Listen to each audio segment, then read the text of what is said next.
반갑습니다. 한 주 동안 잘 지내셨죠? 아직 135일이나 남았습니다.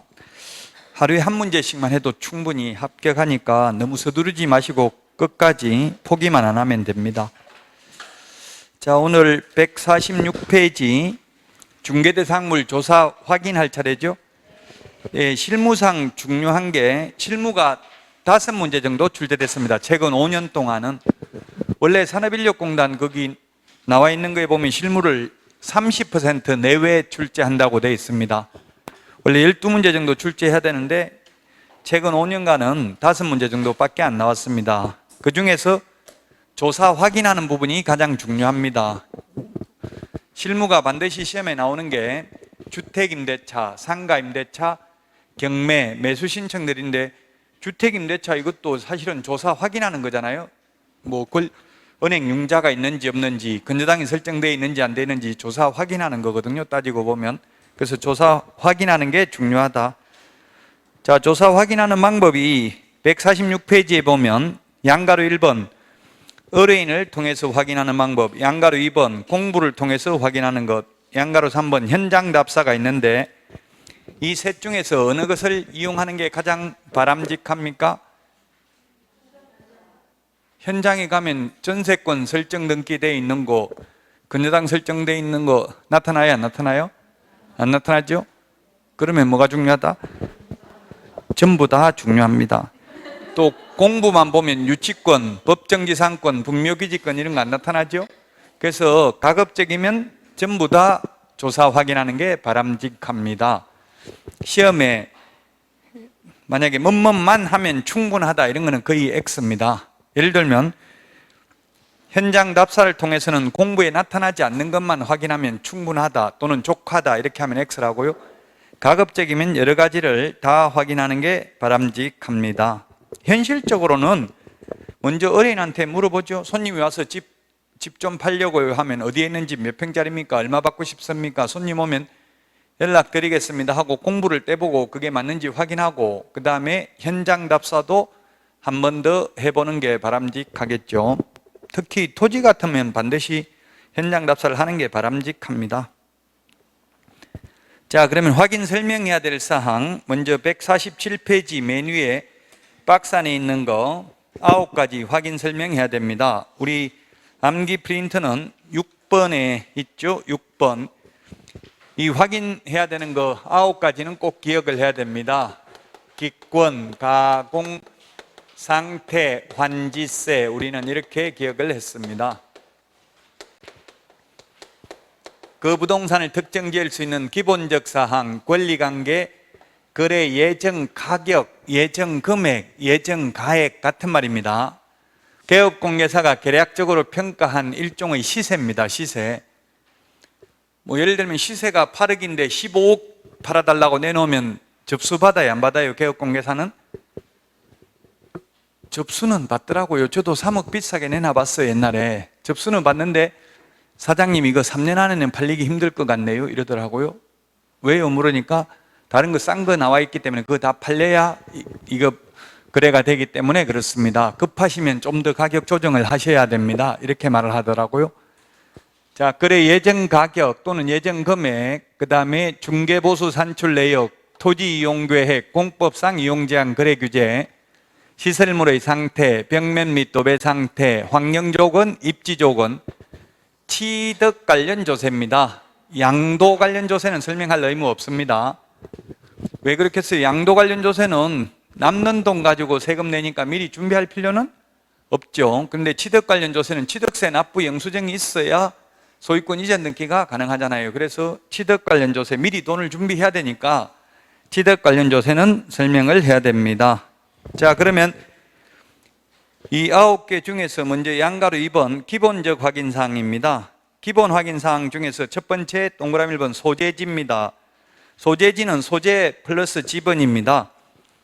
뭐 예를 들면 지금 여기가 정황동이 백오동으로 바뀌었어요.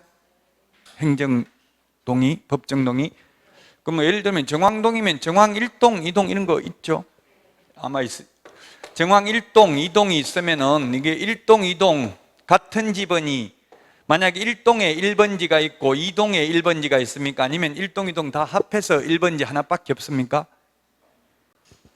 전부 다 합해서 하나밖에 없죠. 우리 내비게이션에 주소 검색할 때 정왕동이라고 치지 정왕 1동, 2동 이런 거 안 치죠.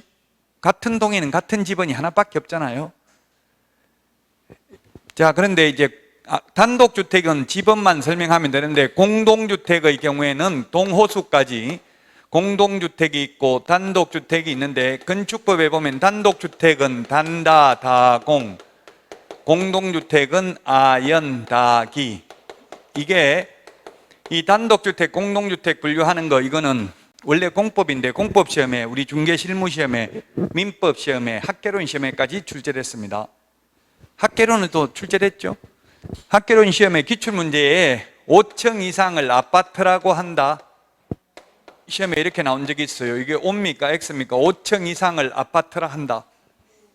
학개론 시험에 O였습니다. O였고 이의신청했는데 받아주지 않았습니다. 공법적으로 보면 건축법에 보면 엄밀히 말하면 X죠. 주택으로 사용된 층수가 5개층 이상을 아파트라 한다 이렇게 돼 있어요. 용어 정의가. 근데 학개론에 그냥 5층 이상을 아파트라 한다 해가지고 O로 출제됐다고요. 이의신청 받아주지 않았어요. 거기 국토교통부 그 과장까지 나와서 설명을 했습니다. 객관식은 상대적으로 풀어야 되고요. 다른 거 명백하게 틀린 게 있는데 굳이 이걸 답을 할 필요가 없고 대학 교수들한테 자문을 여러 군데 구했는데 이거는 복수정답을 인정할 필요가 없다 이런 식으로 결론은 나기는 했습니다. 어쨌든 엄밀히 따지면 주택으로 사용된 층수가 5개층 이상입니다. 그래서 만약에 밑에 피로티 구조로 돼 있고 뭐 상가 주택 이런 경우는 아파트가 아니란 이야기죠. 주택으로 사용된 층수가 3개층밖에 없으면 예를 들면. 근데 어쨌든 이건 학개론도 출제되고 민법에도 출제되고 중개실무에도 공법에도 다 출제됐다. 주로 뭐가 나왔냐면 이 다자 돌림이 중요하다고요. 다세대는 공동주택인데 다세대는 공동주택인데 다중이나 다가구는 단독주택이죠. 그래서 다가구 주택인 경우에는 동호수 안 적어도 된다. 대항력을 인정받으려면. 근데 다세대는 동호수까지 반드시 설명해야 된다. 단다, 다공, 아연, 다기, 단독, 다중, 다가구, 공간, 아파트 연립, 다세대, 기숙사.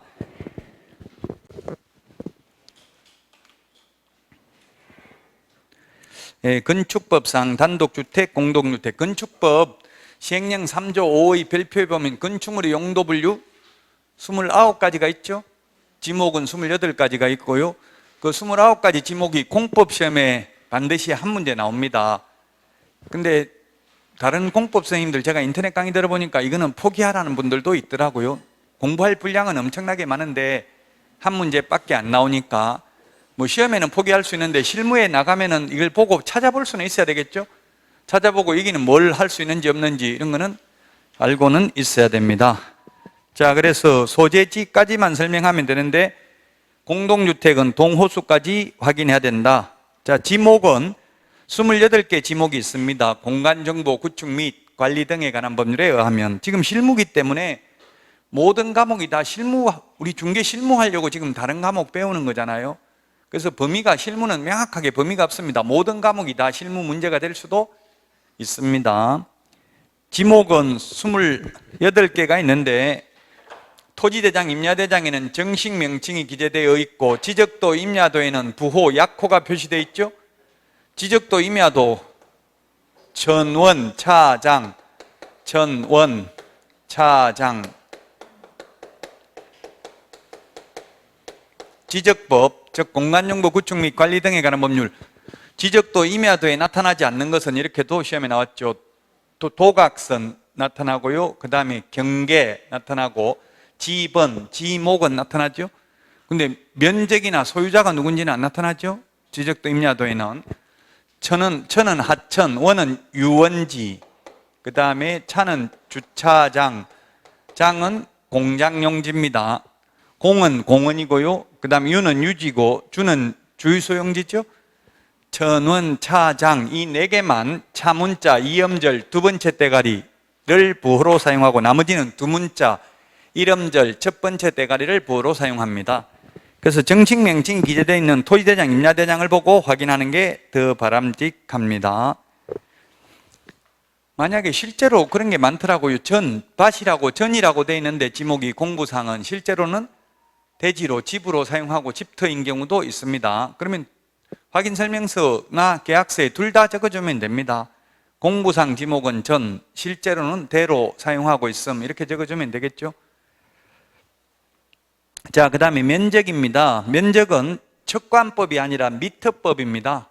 따라서 조금 전에도 제가 평이라고 했는데 평이라고 하면 안 되고 제곱미터라고 해야 되죠. 근데 우리는 공부를 보고 기재하기 때문에 평이라고 적을 수가 없습니다. 보면 다 건축물 대장에 제곱미터로 나와 있죠.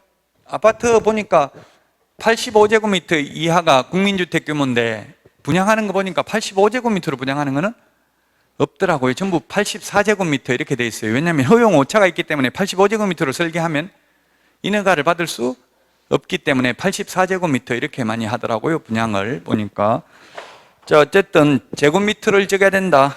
옛날에는 이게 15년 전에 면적 환산하는 게 시험에 나왔는데 요즘은 안 나옵니다.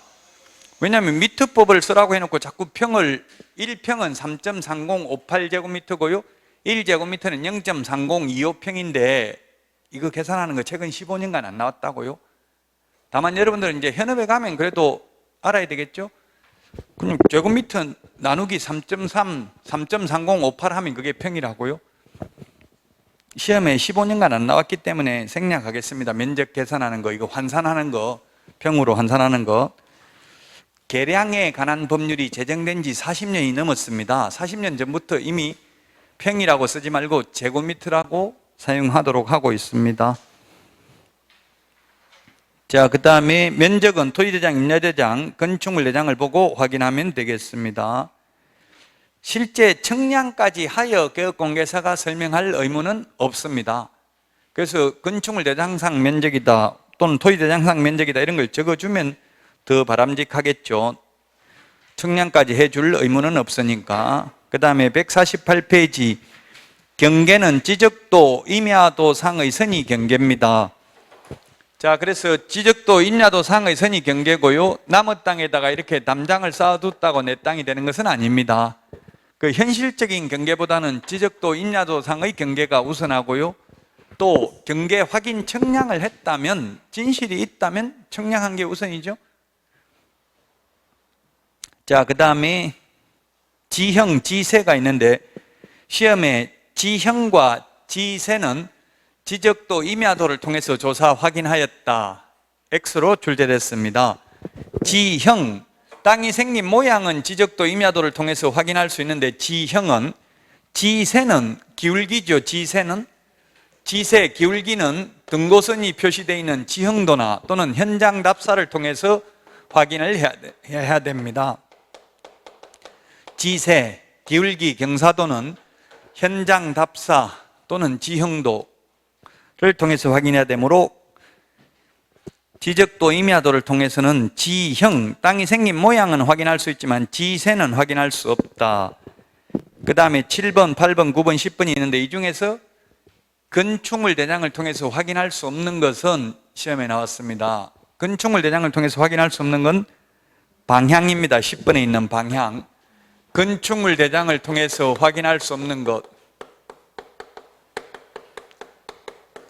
건축물 대장을 통해서 확인할 수 없는 것, 방향.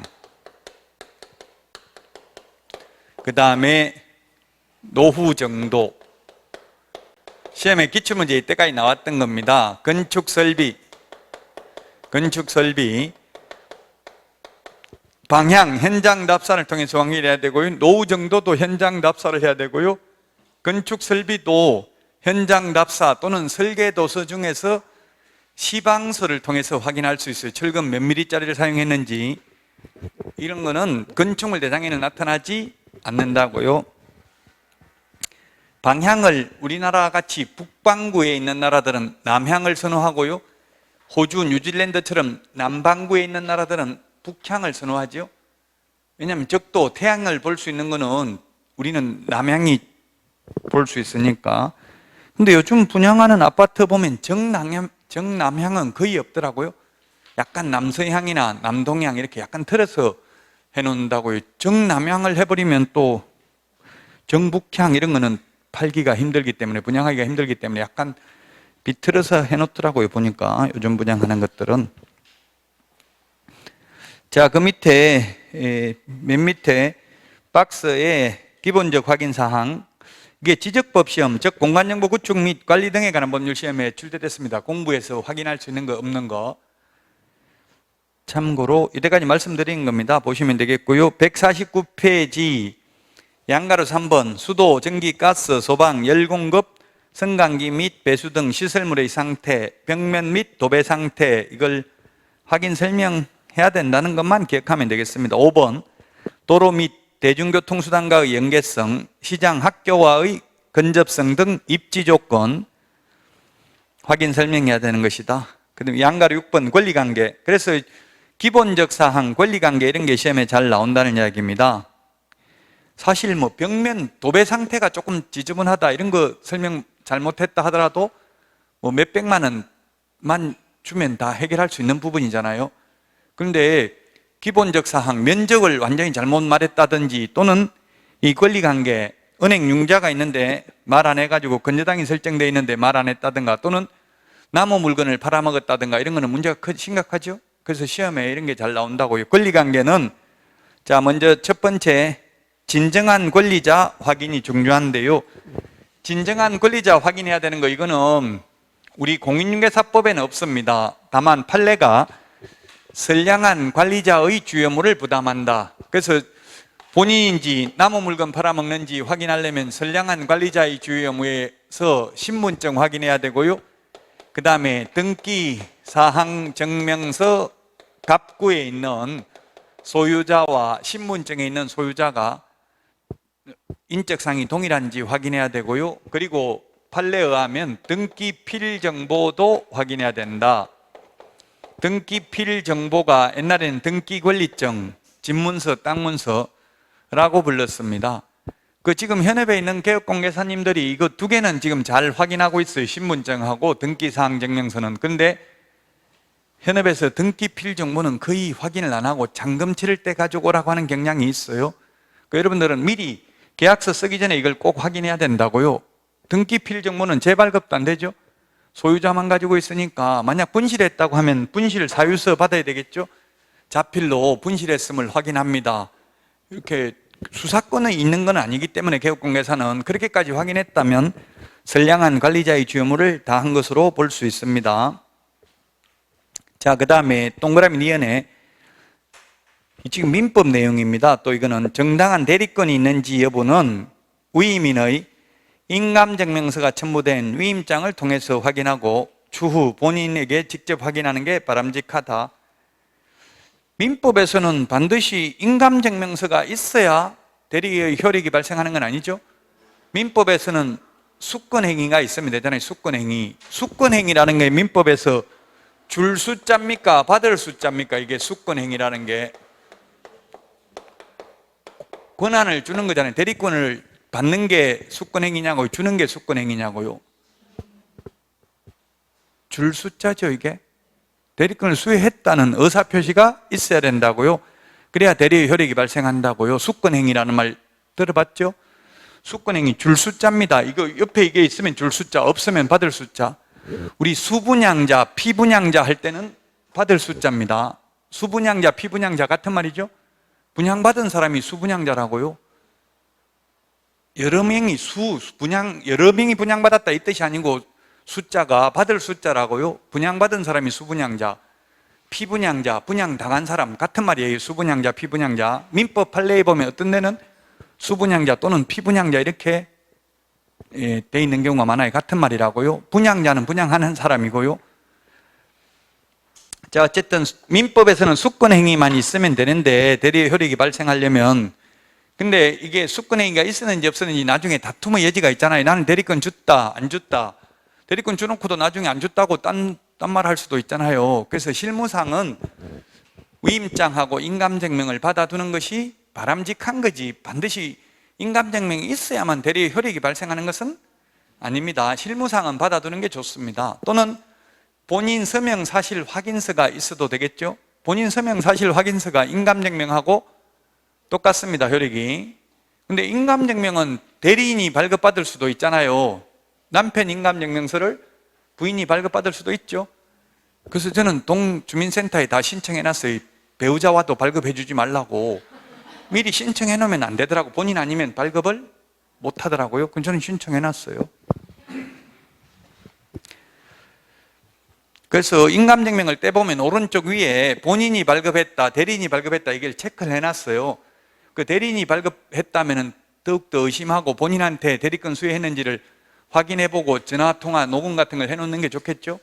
나중에 문제가 이런 게 실제 중개 실무하다 보면 나이 많은 부모님 뭐 치매 걸리거나 병원에 입원해가 있는데 그 자식들 중에 한 명이 그냥 부모한테 이게 제대로 받지도 않고 받은 것처럼 해가지고 팔아먹으면 다른 형제들이 소송 제기하고 이런 게 많아요, 현실적으로 현업에서.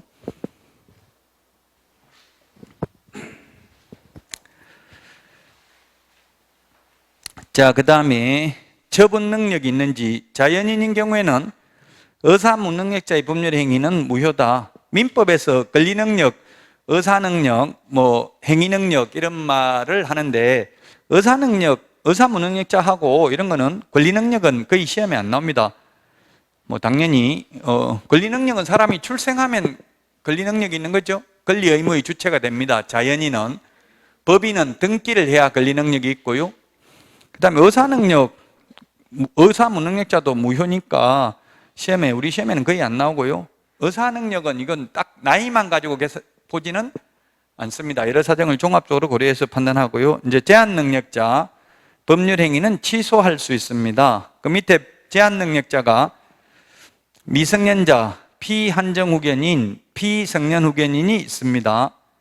미성년자인지 여부는 주민등록증을 통해서 확인합니다. 시험에 주민등록 등본을 통해서 확인한다. X로 출제됐습니다.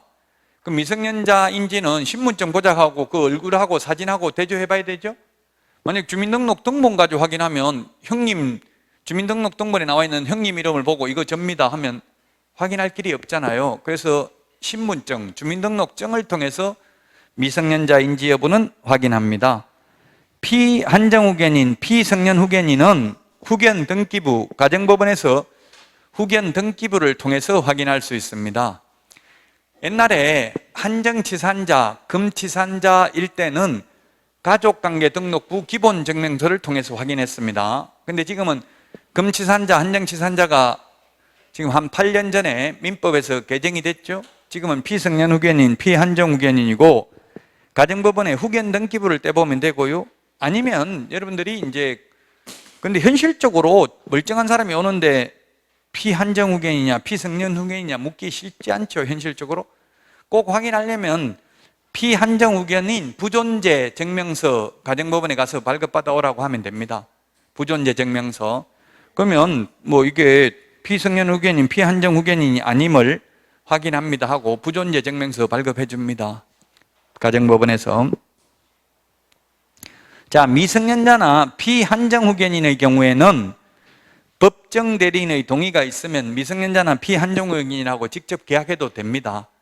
그러나 피성년 후견인인 경우에는 반드시 그 법정 대리인하고 계약을 해야 되고 설령 법정 대리인의 동의를 받았다 하더라도 피성년 후견인하고는 계약을 피해야 됩니다. 취소할 수 있습니다. 법률행위를 피성년 후견인하고 직접 계약을 하면은. 피성년 후견인, 피한정 후견인은 민법 9조부터 민법 14조까지 있는데 구체적으로 민법 시험 범위는 103조부터니까 어떤 사람이 피성년 후견인이 되는지는 시험에 안 나온다고요. 103조부터. 다만 법률행위부터 나오니까 법률행위 취소를 할 수 있다고요. 이런 제한 능력자의 경우. 그래서 피성년 후견인은 반드시 그 법정 대리인하고 계약하는 게 바람직하다. 중개실무상은. 피성년 후견이라는 말 뜻은 성년으로서 후견이 뒤후자 바라볼 견자, 뒤에서 바라보는 사람이 후견인입니다. 보살펴주는 사람이 후견인이죠. 성년 후견인은 성년으로서 보살펴주는 사람이고요. 피성년 후견인은 보살핌을 받아야 되는 사람. 보살핌을 당해야 되는 사람이 피성년 후견인입니다. 거의 완전히 정신 나갔다고 봐야 되겠죠? 완전 정신 나간 사람, 완전히 정신 나간 사람은 피성년 후견인이 될 수 있는 요건이 되고요. 피한정 후견인은 한정적으로 오락가락하는 사람, 치매 환자 이런 분들이 피한정 후견인이 될 수 있는 요건이 되는 거죠. 요건이 되는 거고, 무조건 피한정 후견이 아니고 정신 나갔다고 가정법원으로부터 한정 후견, 성년 후견, 개시 심판이 있어야 피성년 후견인, 피한정 후견인이 됩니다. 지금 우리나라에서 이런 개시 심판을 받은 사람은 200명도 안 된다는 걸로 알려져 있습니다. 정확하게 몇 명인지는 모르지만 롯데그룹 신격호 전 회장도 피한정 후견인이었죠. 돌아가실 때까지. 예, 그래서 피한정. 그런데 현실적으로 우리 중개업을 하면서 멀쩡한 사람이 오는데 이 후견 등기부 떼오라 이런 말 하는 사람은 보지는 못했습니다. 자, 그 다음에 150페이지 법인입니다. 법인. 간략하게 간단하게 하고 넘어가겠습니다. 이거 구체적인 거는 전부 민법에 나오는 내용입니다. 법인은 등기를 해야 법인격이 있습니다. 법인으로서 인정이 됩니다. 등기 안 되어 있는 법인은, 회사는 우리는 비법인 사단, 권리 능력이 없죠. 총류에 해당됩니다. 자, 공동소유 밑에 공동소유가 있는데요. 공동소유. 민법에서 한 문제 정도는 나오죠. 민법에서 소유 형태는 단독 소유가 있고 공동 소유가 있고요. 공동 소유는 인적 결합 형태에 따라서 공유, 합유, 총류가 있습니다. 시험에 옛날 사법고시 시험에 법인이 소유하는 형태는 법인 단독 소유입니다. 법인 단독 소유. 등기되어 있는 법인은 법인 단독 소유라고 총류가 아니고, 등기 안 된 법인은 총류가 되겠죠. 문중, 종중, 등기 안 된 문중, 종중, 종교단체, 교회 이런 것도 큰 교회는 거의 다 법인 등기가 되어 있는 경우가 많아요. 신도수 200명 안 되는 데가 이제 총류입니다. 주로 보통 보면은. 공유는 부부 공동 명의로 등기하는 거, 인적 결합 형태가 가장 약한 게 공유입니다. 지금 인터넷 뉴스에 보니까 청계산 거의 이수봉 있는 데까지 꼭대기까지 이게 기획부동산에서 금토동, 성남시 분당구 금토동이라더라고요. 여기에 한 3,500명한테 분양을 했더라고요. 한 필지 사가지고 이미 그냥 여러 사람한테 공유 지분으로 몇 분은 몇 해가지고 지분이 있으면 이거 팔아먹기 쉬워요? 어려워요? 공유 이론적으로는 제가 기획부동산에 전화해서 물어보니까 팔 수 있다 이러더라고요. 이론적으로 팔 수 있죠. 만약에 공유면 비지분만 처분하려면 다른 공유자 동의 안 받아도 되죠. 공유물 전체를 매각하려면 동의 받아야 되죠. 근데 현실적으로 지분만 사는 사람은 거의 없어요. 그래서 팔기는 어려워요. 이제 수용되면 가능하겠죠. 개발이 되면. 근데 청계산 이수분 꼭대기까지 개발하겠어요? 안 하겠어요? 그린벨트 개발 제한구역 이런 거 해제되지 않는 한 불가능해요. 산꼭대기까지 해제하지는 않을 겁니다, 아마. 그래서 거의 팔기는 힘들다고 봐야 돼요. 이런 게 공유입니다. 부부 공동 명의로 하는 거, 또는 이게 기획부동산에서 이게 분필이 안 되니까 이런 식으로 공유 지분으로 거래를 하는 거잖아요. 분필되면 분필해가지고 필지를 나누겠죠? 이런 거는 거의 분필을 잘 안 해줘요. 임야 같은 거, 이런 거는. 합유는 민법상 조합재산입니다. 민법상 조합이라는 건 이건 우리나라 말로 하면 동업계약입니다. 동업계약, 딸기 영농조합 이런 거 동업계약이라고요. 이거는 합유 지분은 상속도 안 됩니다. 합유인 경우는 이 합유 지분만 처분하는 경우에도 다른 합유자 동의 받아야 되죠. 총류는 지분이 없습니다. 사원총회 결의가 있어야 됩니다. 그래서 민법 판례에 의하면 종산, 즉 문중산에다가 종원의 분묘를 설치하는 행위는 지상권 유사 물건을 취득하는 처분 행위이므로 사원총회 결의가 있어야 된다. 이런 판례도 있습니다. 총류는 지분이 없고요, 사원총회 결의가 있거나 또는 종중규약이 있으면 규약에 따릅니다. 아파트 이게 남편 명의로 돼 있는데 만약 예를 들어서 청약통장이 제 명의로 돼 있는데 분양받아가지고 부부 공동명의로 등기돼요? 안 돼요? 청약통장이 제 명의로 되어 있는데도 되더라고요. 되더라고. 부부 공동명의로 하는 게.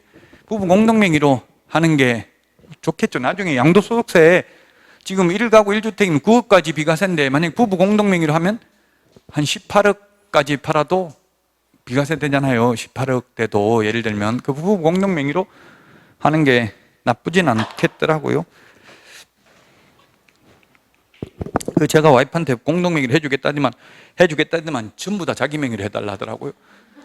그럼 못 해준다고 했어요. 그럼 팔아먹고 도망가면 어떻게 하냐 이렇게 하니까 도망 안 간다던데 그건 알 수가 없잖아요. 또 사람 돈 보면 눈이 뒤필 수가 있거든요.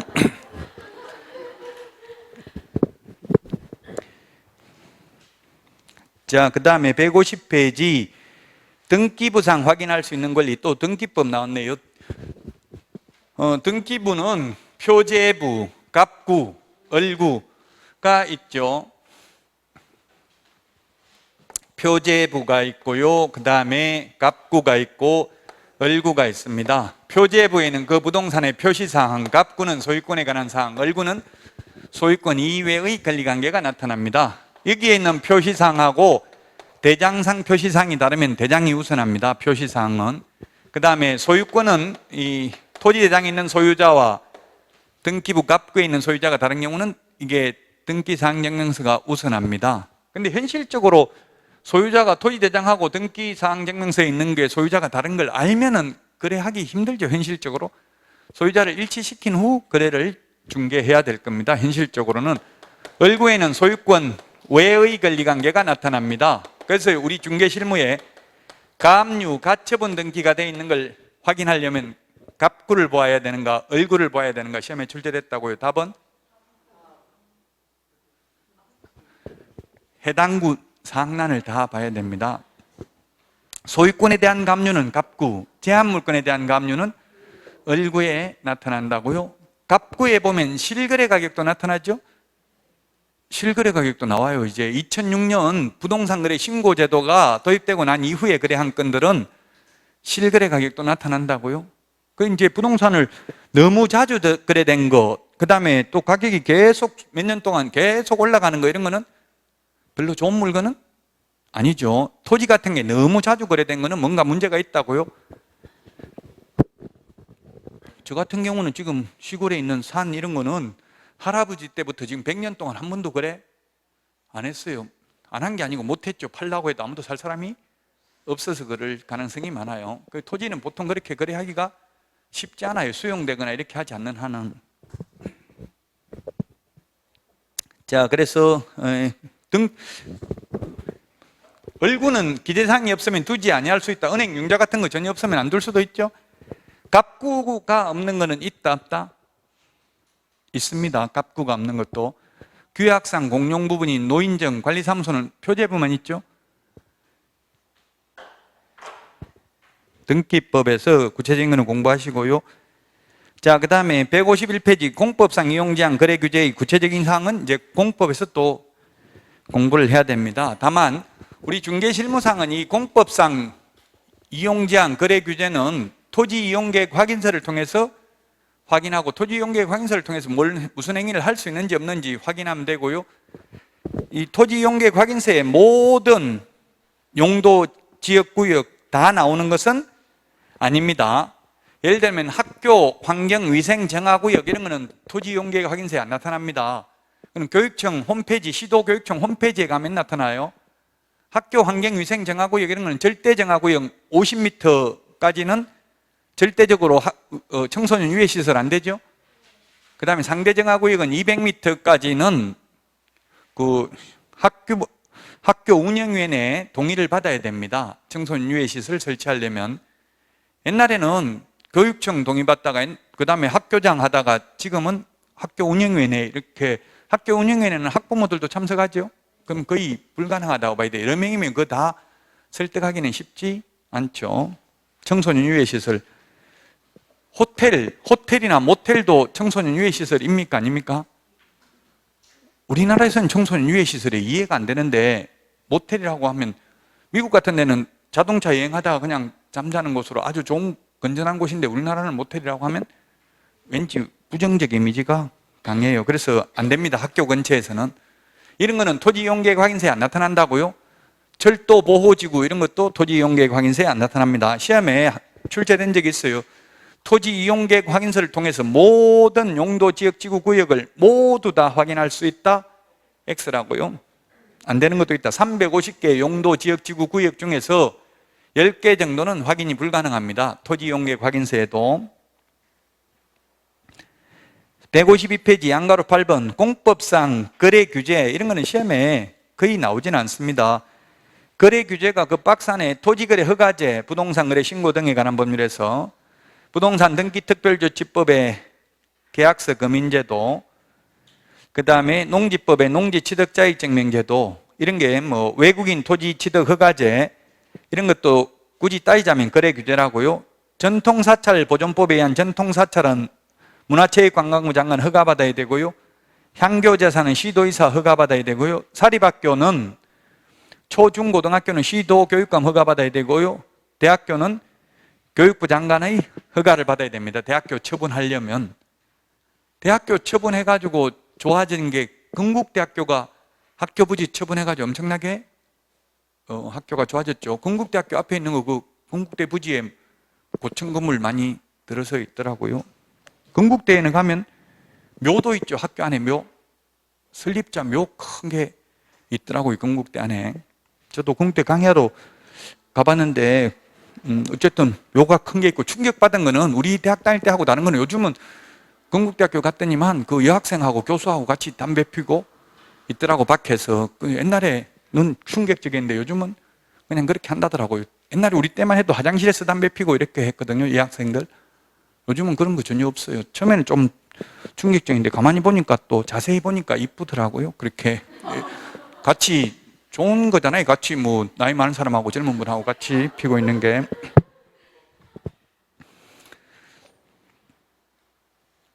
자, 그 다음에 9번 취득시 분할말 조세의 종류 및 세율.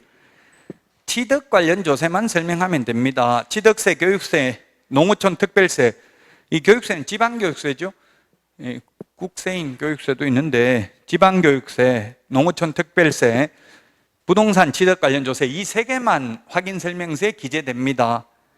그 외에 그 상속세나 증여세는 취득 관련 조세입니까? 양도 관련 조세입니까? 취득 관련 조세죠. 누가 내기 때문에 취득하는 사람이 내잖아요. 상속세도 상속인이 내고 증여세도 수증자가 받은 사람이 내죠. 그래서 취득 관련 조세이기는 하지만 중개와 친하지 않기 때문에 설명할 의무는 없다는 이야기입니다. 취득 관련 조세를 모두 다 설명해야 되는 것은 아닙니다. 그 다음에 10번에 미공시 중요시설 물건의 소유에 관한 사항도 설명을 해야 됩니다. 뭐 예를 들면 분묘기지권, 법정지상권, 정원수, 정원석, 고급 주방기구 이런 거, 샹들리에 이런 거 떼가지고 갈 건지 두고 갈 건지. 만약에 예를 들어서 전원주택이면 나무가 정원수 뭐 예를 들면 등나무, 향나무 한 그루에 3천만 원짜리도 있습니다. 이런 게 3천만 원짜리 10그루가 있는데 이거 뽑아가는 게 나무는 뽑아간다 안 뽑아간다 말 안 하고 집만 팔았다고 전원주택. 그러면 그 뽑아가는 게 원칙입니까? 두고 가는 게 원칙입니까? 뽑아가는 게 원칙이라고요? 민법에 종물은 주물의 처분에 따른다 이런 말이 있죠. 100조인가 100조 정도 있을 것 같은데 종물은 주물의 처분에 따른다 이런 말이 있잖아요. 종된 물건은 주된 물건의 처분에 따른다. 그럼 집 팔았으면 나무도 같이 판 걸로 본다고요. 원칙적으로. 물론 특이하게 정원수는 뽑아가기로 한다 이렇게 할 수는 있겠죠. 그렇게 하면 매수인은 어떻게 해야 되겠어요? 가격을 깎아야 되겠죠. 나무 가격만큼. 그러니까 개업공개사는 가급적이면 그런 거 나무 뽑아갈 겁니까? 안 뽑아갈 겁니까? 사실은 우리 시험에 나오면 물어보는 게 바람직하다 하면 O입니까? X입니까? 나무 뽑아갈 건지 안 뽑아갈 건지 미리 정확하게 확인하고 확인 설명서에 기재하는 것이 바람직하다 하면 O냐고 X냐고요? 시험에 나오면 O죠. 근데 현실적으로 그렇게 하면 계약이 현실적으로 안 하는 게 좋아요. 저도 그렇게 법대로 하다가 계약 다 깨졌어요. 그래버리면 괜히 가만히 당연히 안 뽑아가려고 생각했는데 뽑아가도 되냐? 그럼 뽑아갈게 이렇게 하고 싸우다가 나 뽑아가면 계약 안 하겠다 해서 계약 안 하는 경우가 많다고요. 가격도 안 깎아주고 이러면은. 그러니까 그런 거 말하지 말라고요. 말 안 해도 민법 규정에 의해서 원칙적으로는 두고 가는 게 당연하다고요. 근데 특약으로 매도인이 뽑아가겠다 하면 어쩔 수 없이 매수인한테 말을 하고 특약으로 적어야 되겠죠? 그 대신에 가격을 좀 깎든지 해야 될 겁니다. 자, 153페이지 확인 설명서 서식, 이게 시험에 잘 나옵니다. 서식이 154, 155, 156, 157페이지까지 있는 서식이 있는데 그걸 참고로 보면서 앞에 보겠습니다. 서식이 4가지 서식이 있습니다. 1이 주거용 서식이고 2가 비주거용, 3이 토지, 4가 임목, 공장재단, 광업재단입니다. 자, 대상 물건의 표시는 4개 서식 모두 다 공통적으로 기재되는 것입니다. 자, 그래서 4개 서식 공통적으로 기재되는 게 대권, 잡으면 금세, 실수한다. 이렇게 기억을 했습니다. 대상 물건의 표시, 권리관계, 거래 예정금액, 취득 관련 조세의 종류 및 세율, 실제 권리관계, 중개보수 산출 내역, 이 6개는 공통적 기재사항입니다. 153페이지 동그라미 1번, 2번, 그 다음에 7번 모두 동그라미 되어 있잖아요. 4개 서식 다. 8번, 9번, 13번 이렇게 6개죠. 대권, 금세, 실수. 시험에 출제됐어요. 기출문제 4가지 서식에 공통적으로 기재해야 될 사항이 아닌 것은 이렇게 해서 시험에 출제됐다고요. 자, 그 다음에 2번 권리관계에 보면 민간임대 등록 여부. 지금 이제 민간임대주택특별법에 의한 민간임대주택으로 보호받으려면 여러분들이 만약에 임대인이 되려면은 이거는 세무서에 사업자 등록을 하고 또 시군구에 임대사업자 등록을 한 번 더 한 경우를 이 민간임대주택특별법에 의한 민간주택이라고 합니다. 임대사업자라고 주로 말을 하더라고, 현업에서는. 그 다음에 현업에서 임대소득자는 그냥 세무서에 사업자 등록만 하고 시군구에는 민간임대 등록을 안 한 경우를 그냥 임대소득자. 누구든지 임대사업을 하려면 원칙적으로는 세무서에 그 사업자 등록을 내야 되죠. 그 임대사업자라고 주로 하는데 민간임대 등록 여부도 체크를 해야 된다. 민간임대 등록하면 지금 10년입니다. 10년. 105 신도시에도 있더라고요. 10년 지금 105 신도시에는 10년 후 이제 그 민간임대 사업자가 자기가 알아서 분양을 하는데 지금 정부에서 발표한 거에 보니까 어항 초평지구 이런 데는 10년 임대 후 분양가를 지금 정하더라고. 지금 10년 후 분양 그 시세가 아니라 지금 정해가지고 살 수 있는 권리를 부여하겠다 이렇게 하더라고요. 주로 이제 신혼부부들 위주로 하긴 하는데 초평지구라고 있어요. 어항역 근처에. 자, 민간임대 등록 여부도 체크해야 되고요. 그 다음에 계약갱신요구권 행사 여부를 체크해야 됩니다. 즉 주택인 경우 계약갱신요구권을 행사했는지 여부를 체크를 해야 된다. 체크 안 해놓으면 나중에 지금 2+2, 2년 살고 2년 더 계약갱신요구를 해서 살 수 있잖아요. 근데 아무 말 안 하고 그냥 자동적으로 4년 돼버리면 이게 또 한 번 더 계약갱신요건을 행사할 수 있죠. 묵시적 갱신, 법정 갱신이 됐으면. 그래서 주인은 반드시 2년 끝나기 2개월 전까지 계약갱신요건을 5% 올려주고 계약갱신요건을 행사할 거냐 아니면 나갈 거냐 이걸 반드시 물어봐야 되겠죠. 문자나 근거를 남겨놔야 돼. 안 그러면은 나중에 또 계약갱신요건은 1회에 하나에 행사할 수 있죠. 한 번만. 그걸 체크하도록 되어 있다. 계약갱신요건을 행사했는지 여부를. 자, 그 다음에 입지조건 4번에 입지조건인데요. 입지조건.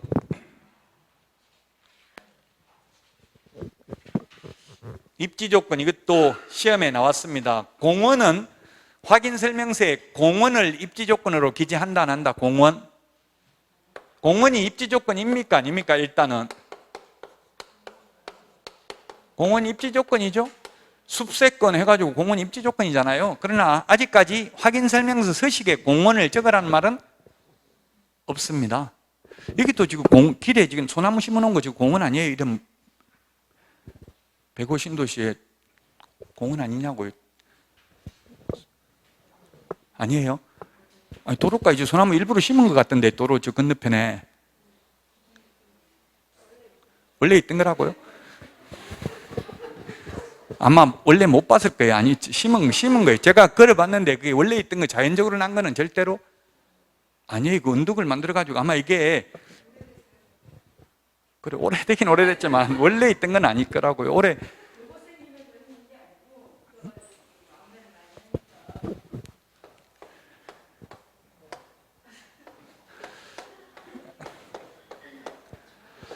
예, 완충지대를 만들어 놨는 거거든요. 시와 정왕동하고 저기 또 그 뭐지 공장하고도 약간 은덕 만들어 놨잖아요. 그것도 인위적으로 만든 거죠.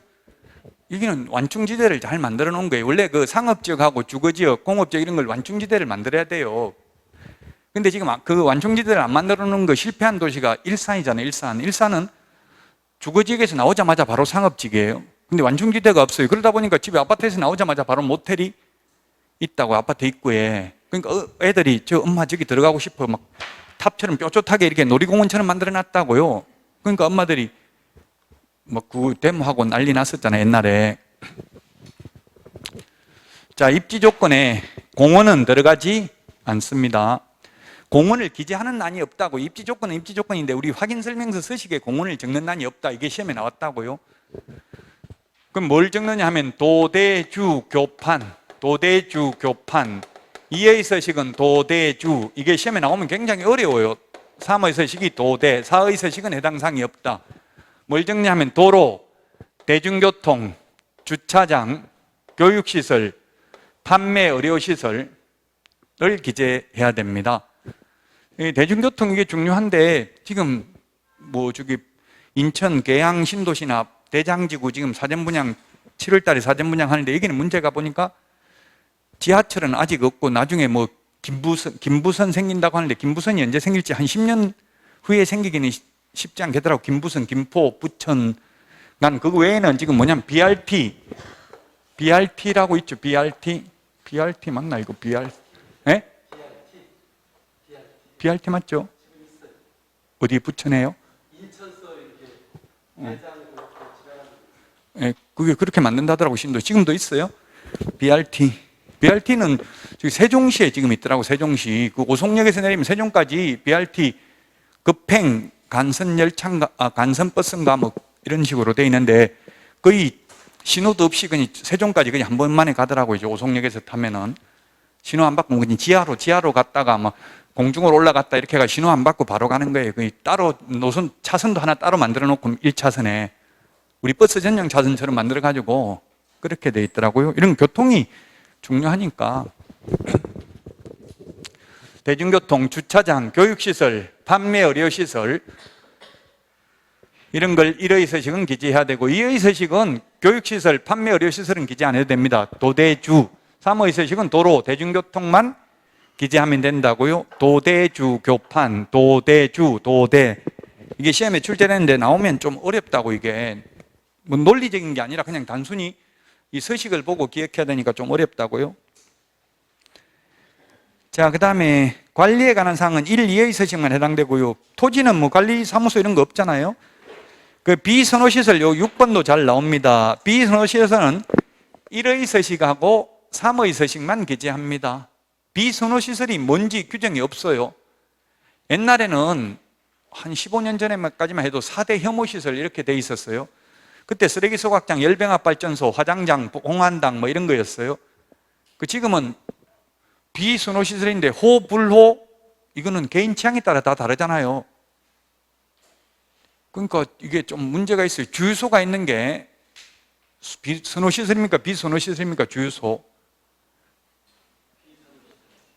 개인에 따라 다 다르다고요. 예.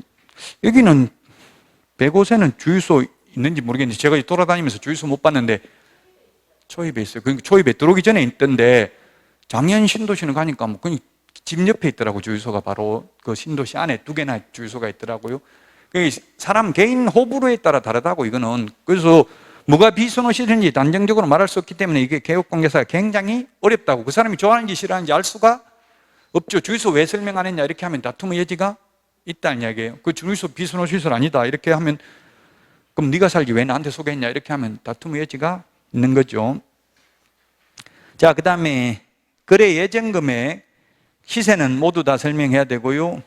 자, 그 다음에 거기 10번 이게 또 내외부 시설물의 상태인데 단독 경보형 감지기는 1의 서식인데 아파트는 제외합니다. 아파트는 단독 경보형 감지기 체크 안 해도 됩니다.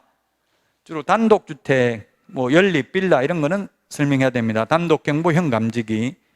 그 다음에 이 비주거용의 경우 소하전, 비상벨 이런 것을 체크를 해야 됩니다. 소하전, 비상벨. 1의 서식은 단독 경보형 감지기입니다. 아파트 제외한다. 그 다음에 벽면 및 도배 상태인데요. 1의 서식은 벽면, 도배 상태를 모두 설명해야 되는데, 적어야 되는데 2의 서식은 벽면은 체크하는데 도배는 체크하지 않습니다. 지금 우리 학원이 지금 도배 안 돼 있잖아요. 지금 옆에 벽에. 이게 비주거용이죠. 2의 서식이죠. 우리 학원은. 그래서 이런 경우는 도배는 체크 안 한다고요. 주택은 도배도 체크를 해야 된다. 도배가 깨끗한지.